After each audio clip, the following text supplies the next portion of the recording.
identificando crenças nucleares adaptativas. Você começa a identificar crenças nucleares que são mais realistas e adaptativas o mais cedo possível no tratamento. Na avaliação ou na primeira sessão, você pode pedir ao cliente que descreva melhor o período em sua vida. Depois pergunte como ele se via durante esse período e, se é relevante, como ele via os outros e o mundo. Pergunte também como as outras pessoas o viam. Abi, olhando em retrospectiva para sua vida, quando você esteve no seu melhor momento? Acho que foi depois do ensino médio. Por que essa foi a melhor época? Eu tinha saído de casa, gostava de viver com independência. E o meu melhor amigo era colega de quarto. Eu estava trabalhando na construção e o encarregado de obra gostava muito do meu trabalho. O que mais? Bem, eu estava em boa forma. Tinha meus namorados, até conhecer a minha esposa. Eu gostava de me reunir com os amigos. Como você se via? Como uma boa moça. Como agradável, prestativa, com valor? Sim, Como competente, no controle? sim, muito. Outras pessoas o viam dessa maneira também? Sim, provavelmente viam. Então, pelo que vejo, você tinha uma visão muito sadia de si mesmo e os outros também. Parece que era uma visão bem acurada. Acho que sim. E é assim que você se vê agora? De jeito nenhum. Eu simplesmente acho que não consigo fazer nada direito. Sou um fracasso.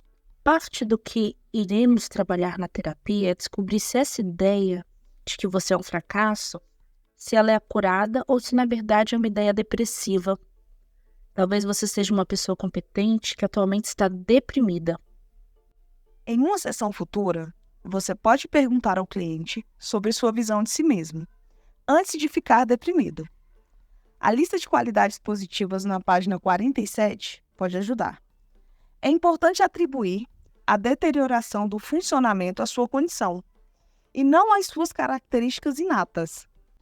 Podemos falar sobre a época antes de Joseph ter sido contratado? Quando você estava indo bem no trabalho? Como você se via? Você achava que era incompetente, um fracasso? Não. Quer dizer, eu não era perfeita, mas eu fazia um bom trabalho. Então essa sua crença era: sou basicamente competente? Sim, Bom, agora a depressão ela está impedindo que você possa agir com tanta competência quanto você gostaria. Você não se tornou uma pessoa incompetente. Isso é depressão, entende? acho que sim. Quando você se recuperar, você vai perceber que você será capaz de agir cada vez mais de uma forma competente e produtiva.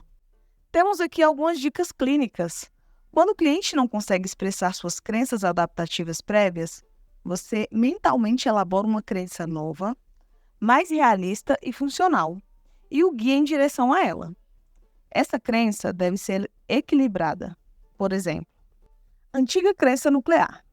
Sou completamente desagradável. Estou mal. Sou incapaz.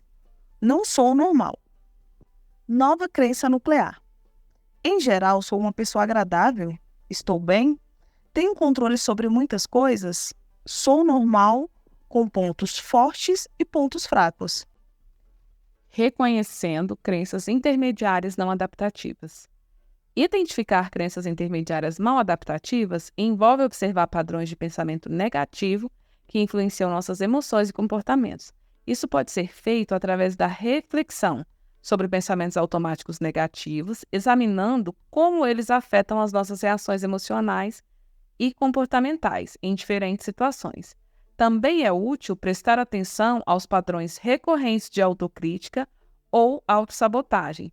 Ter consciência dessas crenças é o primeiro passo para desafiá-las e substituí-las por pensamentos mais adaptativos e construtivos. Há várias técnicas que podem ser usadas para identificar essas crenças. Reconhecer quando crenças intermediárias são expressas como pensamentos automáticos, identificar diretamente uma crença intermediária, revisar um questionário de crenças. A maioria dos pensamentos automáticos é específico para a situação. Por exemplo, eu não deveria ter desapontado meu amigo quando ele me pediu para ajudá-lo com a mãe dele. É muito grave eu ter me esquecido do aniversário da minha sobrinha. Se eu tentar ajudar minha filha com seu projeto de classe, vou fazer um trabalho ruim. Porém, alguns pensamentos automáticos expressam ideias mais gerais, como, por exemplo, é terrível decepcionar as pessoas. Devo dar sempre o melhor de mim. Se eu tentar fazer alguma coisa difícil, vou falhar. Essas últimas cognições são revelantes em muitas situações. Assim, são tanto pensamentos automáticos quanto crenças intermediárias. Muitas crenças intermediárias contêm uma estratégia de enfrentamento disfuncional. Você pode identificar essas crenças perguntando diretamente ao cliente sobre esses padrões comportamentais. A pergunta geral foca no significado ou desfecho de usar o comportamento ou de não usar o comportamento. Ou você pode começar com a regra ou atitude de fazer perguntas para transformá-la em um pressuposto. Com frequência, fazemos isso para descobrir por que o cliente tem uma regra ou atitude. Os pressupostos ligam comportamento à crença nuclear. A seguir, veremos no diálogo entre terapeuta e cliente algumas dessas perguntas que podem ser usadas para identificar essas crenças. Qual é a sua crença sobre pedir ajuda?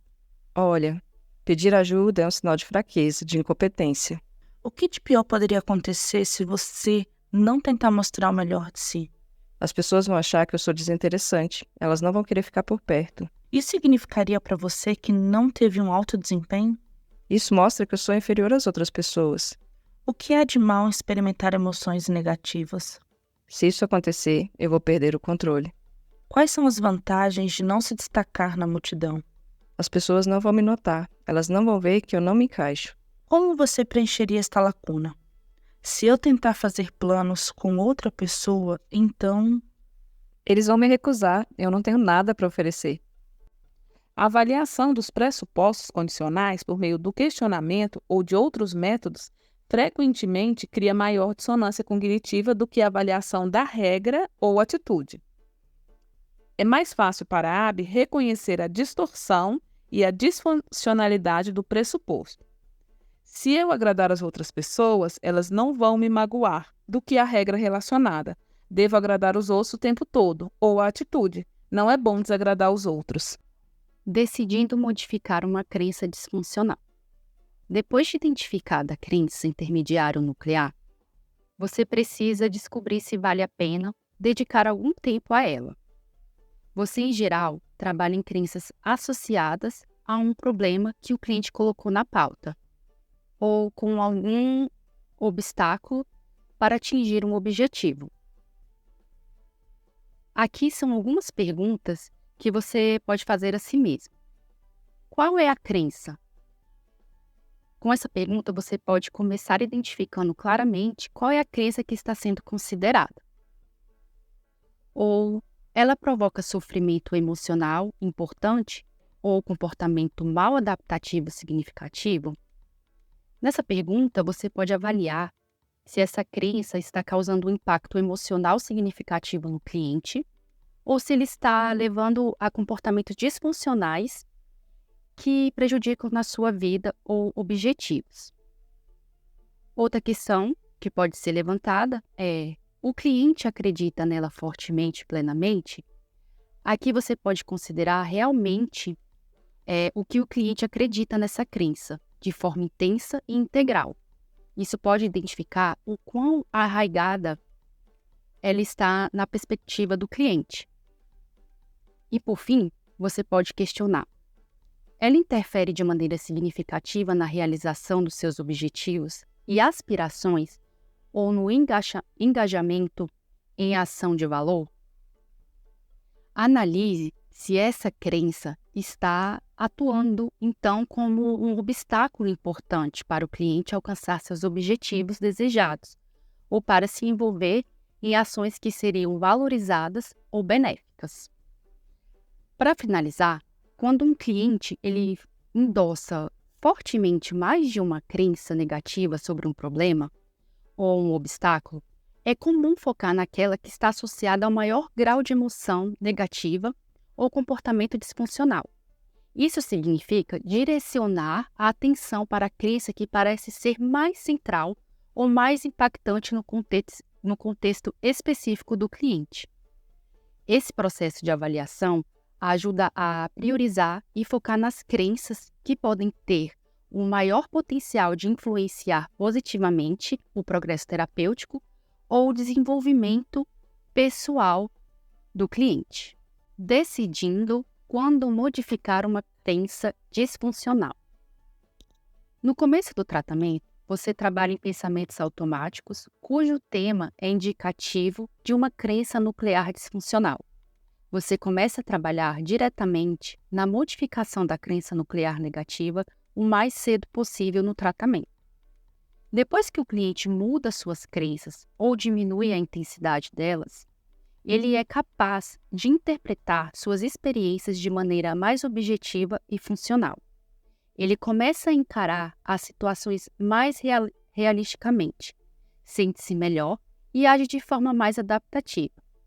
Mas você pode precisar esperar até a metade do tratamento para fazer isso com alguns clientes, sobretudo aqueles com crenças antigas, rígidas e excessivamente generalizadas. Neste último caso, você precisa ensinar ao cliente as técnicas de identificação, avaliação e resposta adaptativa aos pensamentos automáticos, antes de usar as mesmas ferramentas para crenças disfuncionais. Observe que você pode involuntariamente tentar avaliar uma crença nuclear no começo do tratamento, pois ela foi expressa como um pensamento automático. Essa avaliação pode ter pouco efeito. Depois de identificada uma crença disfuncional importante, você pode fazer algumas perguntas a si mesmo para descobrir se trabalha ou não na crença naquele momento.